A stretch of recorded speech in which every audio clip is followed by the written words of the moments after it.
Bismillah, alhamdulillah, wassalatu wassalamu ala rasulillah wa ala alihi wa ashabihi wa mawala amma ba'd. Yang saya hormati rekan-rekan hakim, bapak-bapak, ibu-ibu sekalian, jamaah yang berbahagia. Alhamdulillah, sama-sama kita panjatkan syukur kehadiran Allah Subhanahu wa ta'ala. Pada sore hari ini alhamdulillah kita bisa berjamaah sholat asar bersama. Kita bisa bersimpuh di rumah Allah yang sama-sama kita muliakan ini untuk melanjutkan pengajian kita yang semestinya akan disampaikan oleh Bapak calon dirjen, karena beliau calon amin ya. Ada gangguan teknis ya, sehingga saya harus menyampaikan. Mudah-mudahan Allah Subhanahu wa ta'ala senantiasa memberikan rahmat dan hidayahnya kepada kita. Amin. Selawat serta salam kita sampaikan kepada junjungan kita Nabi besar Muhammad sallallahu alaihi wasallam, dengan harapan mudah-mudahan Rasulullah berkenan memberikan syafaatul azimah kepada kita sekalian. Amin. Bapak Ibu sekalian yang berbahagia, ya, alhamdulillah kita sudah mulai agak redup, ya, nggak kepanasan sebagaimana biasanya, sehingga konsumsi ini enak kayaknya. Jadi bukan kuenya yang enak, tapi kompetisinya ini ya.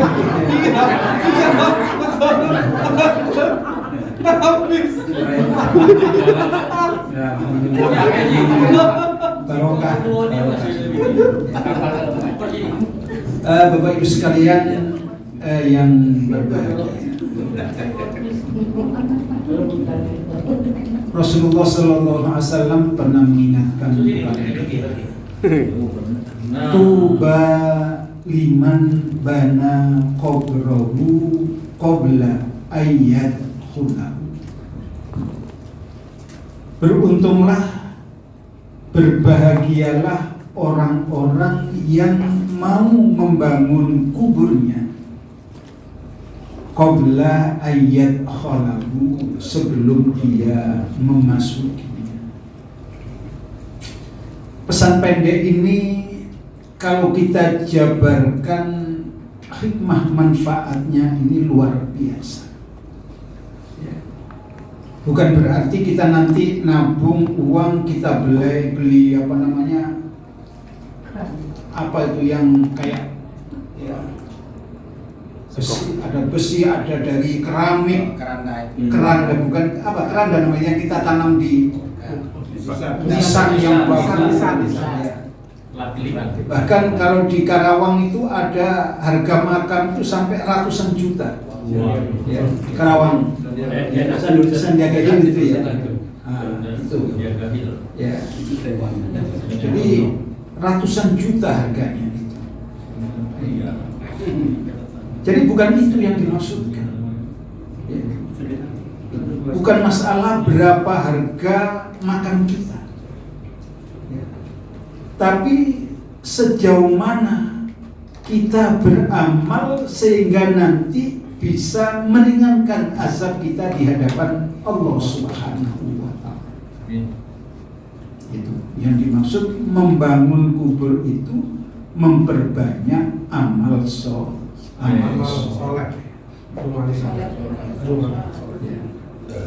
Itu yang dimaksud seperti itu.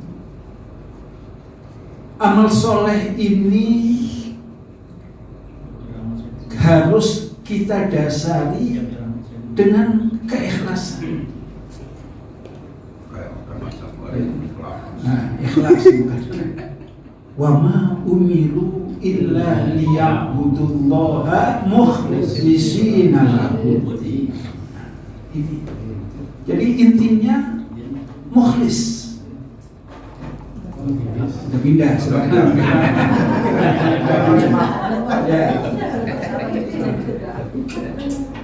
Jadi Allah mengingatkan, wahai Muhammad, katakan Ya, bahwa saya ini tidak diperintah ibadah kepada Allah kecuali dengan hati yang ikhlas.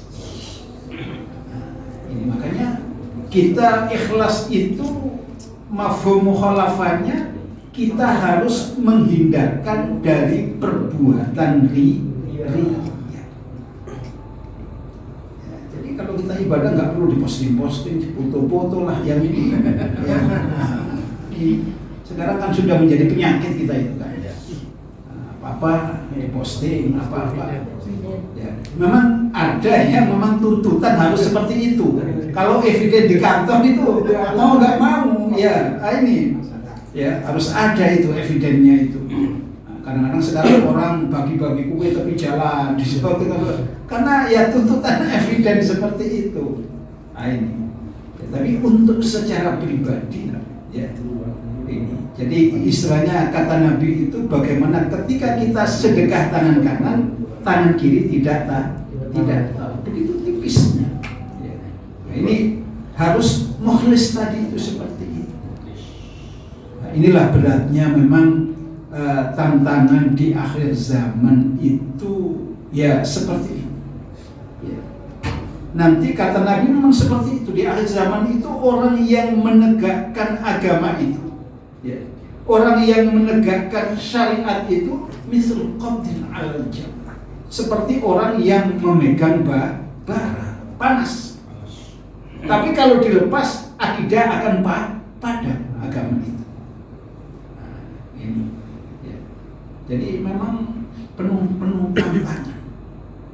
Sehingga dalam beberapa hal untuk mencapai mukhlis ini ya, para ulama itu sampai dia membuat semacam apa ya, jalan thariqah ya.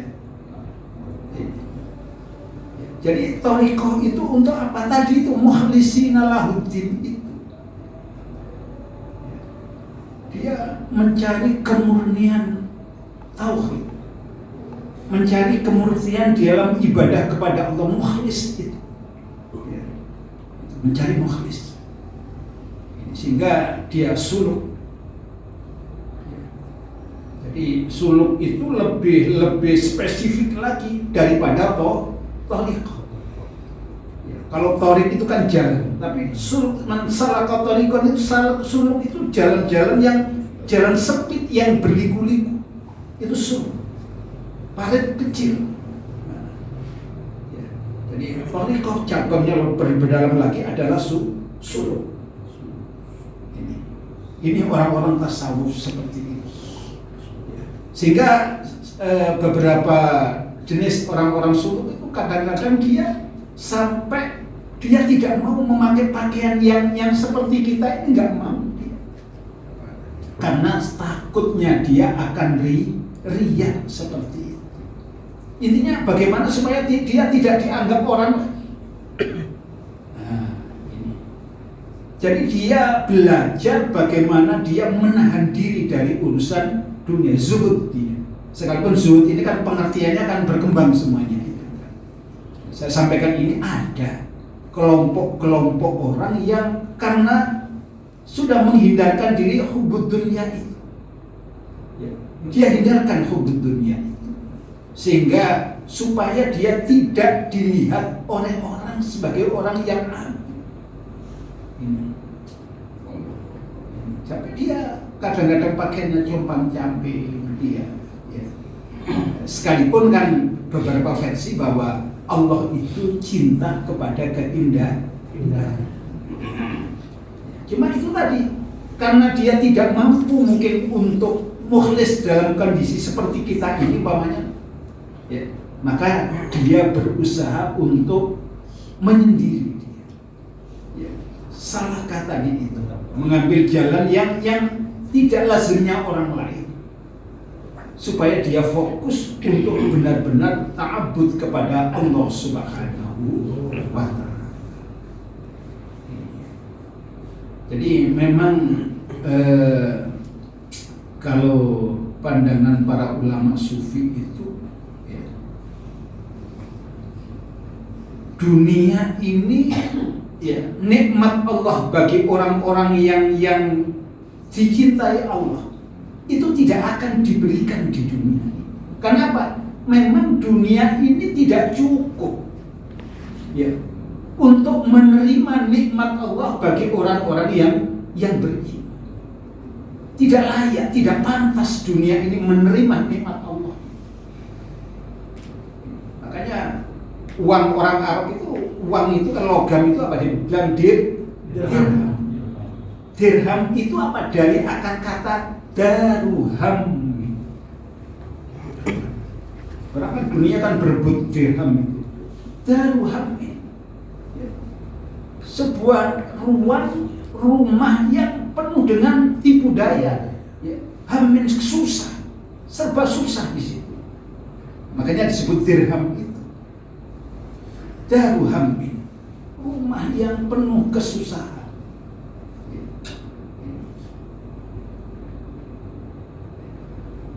Jadi istilahnya itu, istilah Jawa itu ngono yo ngono ning ojo.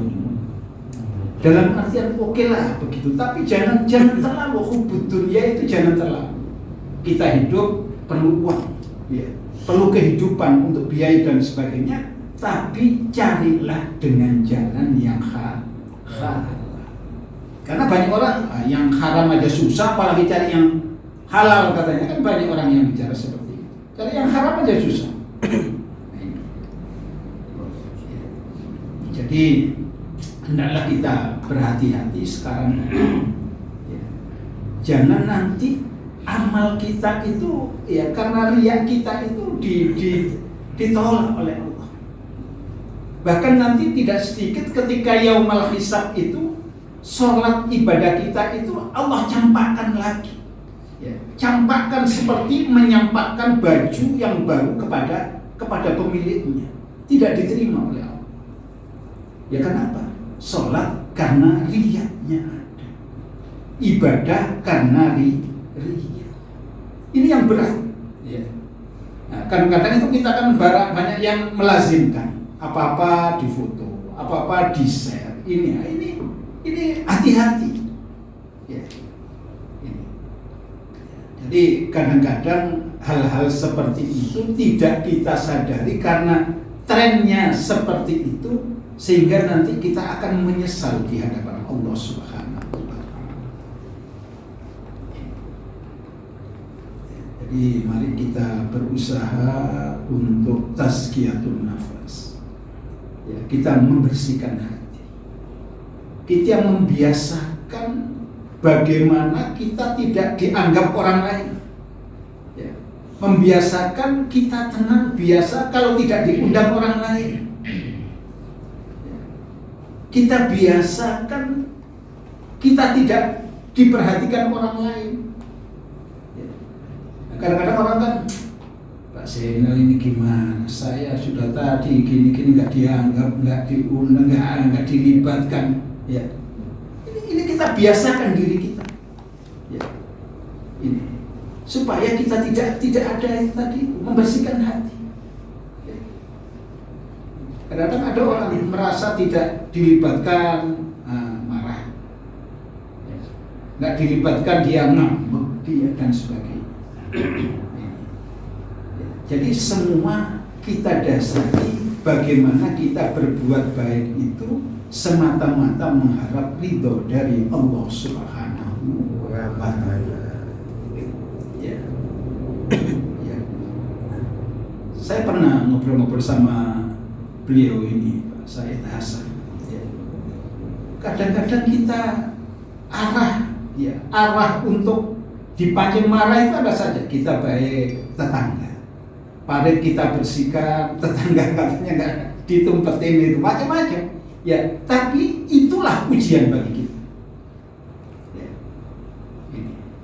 Jadi surga itu penuh dengan ujian.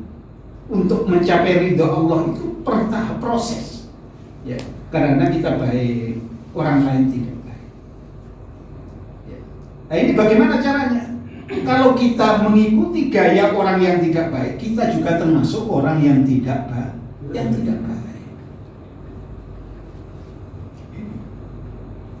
Ya bagaimana kita mau ngalah? Ya sabar. Ya. Sekarang kan orang kan sabar itu kan ada batasnya.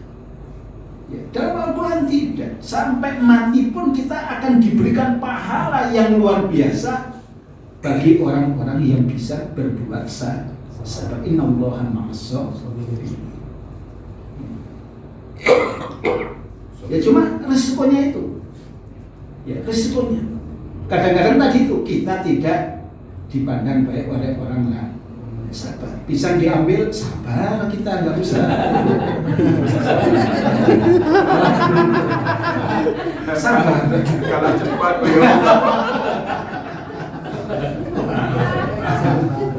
sabar. Ya. Jadi insya Allah kalau kita itu ya, bisa menenangkan hati kita, ya, kita tidak tidak merasa lebih dari orang lain. Ya karena yang namanya iblis itu, kenapa iblis itu kemudian dilaknat Allah? Karena prinsip iblis ana khairum min. Dia merasa dirinya lebih baik daripada Adam. Ya, itu kuncinya itu sebenarnya. Ya. Sebelumnya kan dia malaikat Allah yang taat ibadah, tapi ketika Allah menciptakan Adam, dia suruh menghormat kepada Adam ini, dia tidak mau. Ya. Karena itu tadi merasa mungkin saya kan makhluk yang terlama daripada Adam, tapi kok Adam kenapa dia diberikan prioritas seperti itu? Ya, dia tidak. Di mana? Kenapa engkau menolak itu? Ana khairum min. Ini penyakit ini. Ya. Ini harus kita tanamkan dalam jiwa kita. Aku kan darah biru. Ya. Turunan ya apa kalau di sini itu? Kalau di Jawa turunan Raden lah, turunan apa? Ningrat. Jatuh Mesirah. Mesirah. Ya itu. Jadi hal-hal seperti itu, manusia itu kalau sudah kita merasa ya, lebih daripada orang lain, ini timbul keangkuhan, itu timbul egoismenya, itu timbul nanti. Makanya kita diperintahkan untuk rendah hati. Jadi untuk rendah hati ini juga proses. kopi aja. Untuk kopi aja katanya. Ya proses juga ini. Ya. Jadi orang-orang yang dicintai Allah itu, yaitu ya, orang-orang yang harum, orang-orang yang rendah hati. Ibadur Rahman alladzina yamshuna 'alal ardi haunan. Hamba yang dicintai Allah itu bukan orang yang menyombongkan diri. Ya, alladzina yamshuna 'alal ard, orang-orang yang hidup, yang berjalan di atas bumi, dalam artian menjalankan kehidupannya itu haunan, dia tundukkan mukanya. Rendah hati. Ya bukan rendah diri, bukan ya, rendah hati. Orang yang rendah hati bagaimana? Yaitu orang yang gampang memaafkan orang lain. Jadi inilah pintu-pintu surga itu sebenarnya dari situ. Kata Nabi salasun, ada tiga kriteria. Man kunna fihi yuhasibunallahu hisaban yasira summa yadkhulunal jannah. Ada 3 kriteria, kalau ini kita jalankan, maka Allah akan meringankan hisabnya nanti dan memasukkan dalam surga.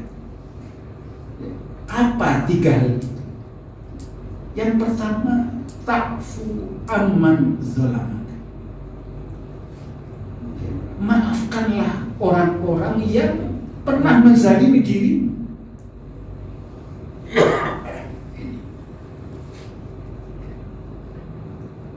Jadi ketika kita punya kesempatan untuk membalas, itu tidak kita lakukan.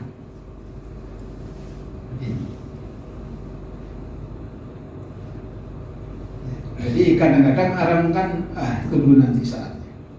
Tunggu pembalasan. Tunggu pembalasanku. Nanti kalau aku sudah di atas, hati-hati, tak mutasi kan nanti. Itu. Ya. Ini justru dulu ketika kita start, atasan kita itu menzalimi kita, ketika kita sudah lebih dari dia menyalip, ta'fu amman zalam. Ya, maafkan. Itu kebesaran hati kita. Watasilu man qata'. Sambunglah tali silaturahim kepada orang yang sengaja memutus silaturahmi dengan. Ya, kalau kita ini apa ya itu lumrah-lumrah saja ya, kalau kita baik-baik gini silaturahmi ya. Tapi ini ada orang sengaja ya. Ini. Tapi kita tetap berusaha untuk menyambung silaturahmi. Dulu ketika jadi wakil itu, kejamnya luar biasa itu katanya. Itu kan kadang-kadang gitu, nanti setelah pensiun, enggak lah katanya. Justru gini orang-orang seperti ini ketika pensiun kita datang, kita sambung silaturahmi. Ini.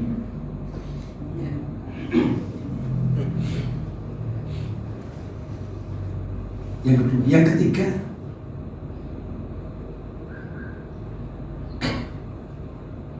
ta'fu amman zalamaka wa tasilu man qata'aka.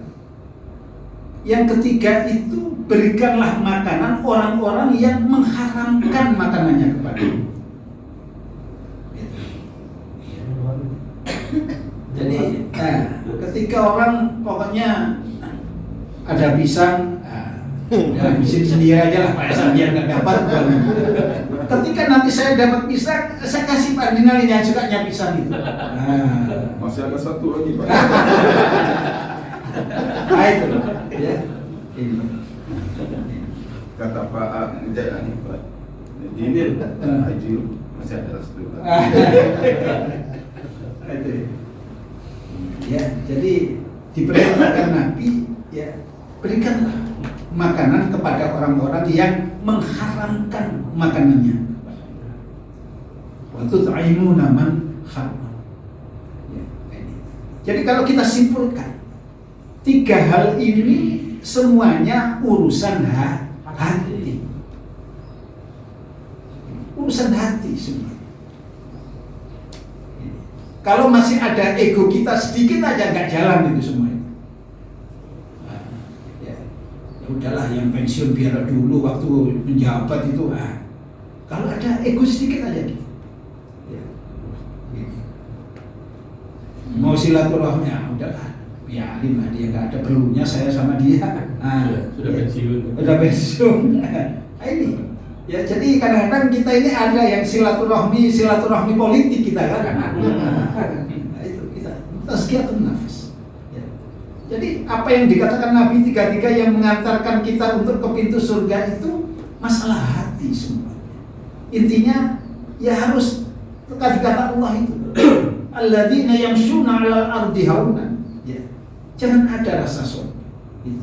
Apapun predikat kita, mungkin kita lebih kaya, lebih pintar, lebih ganteng, punya jabatan dan sebagainya. Ya, kita harus tetap memegang teguh untuk haunan, untuk rendahan.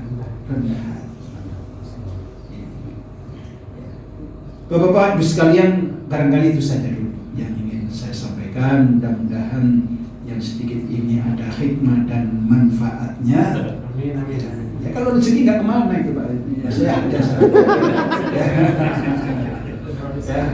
kurang lebihnya saya mohon maaf. Ihdinas siratal mustaqim. Wassalamualaikum warahmatullahi wabarakatuh. Waalaikumsalam warahmatullahi wabarakatuh. Silakan.